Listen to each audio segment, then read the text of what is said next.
ज्ञानोबाला म्हणतात म्हणजे महाभारती जे नाही ते नयेची लोकी दिली म्हणून म्हणिते पायी व्यासो शिष्ट जगत नव्हे.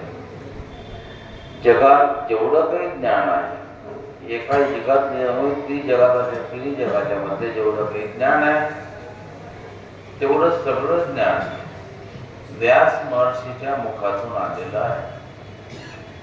आणि त्यामुळे आपण जे ज्ञान करतो ज्ञानार्जन करतो आणि ज्ञानदान करतो ते सर्व व्यासांचं उष्ट आहे. त्यामुळे प्रथम सर्वांचे गुरु व्यास महर्षी आहे. संप्रदायाचा विचार केला तर ज्यांनी आपल्याला मार्ग दाखवला पुंडलिकराय, ज्ञानोबाराय, नामदेवराय, तुकोबाराय,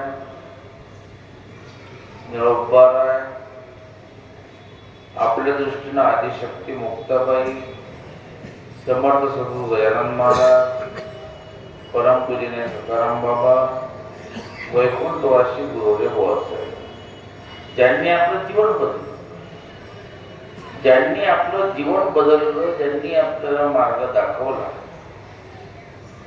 माणूस म्हणून जगायची ज्यांनी आपल्याला एक मार्गदर्शन केलं, अशांना आपण गुरु मानतो आणि त्यांचं आजच्या दिवशी पूजन करतो.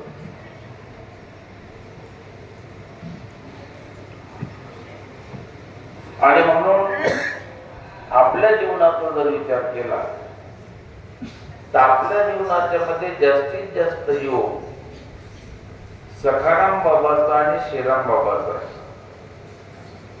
काहींची जीवन सखाराम बाबामुळे बदलली, काहींची जीवन श्रीराम बाबामुळे बदलली. आजही असे अनेक सांगणारे आहेत महाराजांचा आमच्या जीवनाच्या मध्ये योग आला, आमचा उद्धार झाला.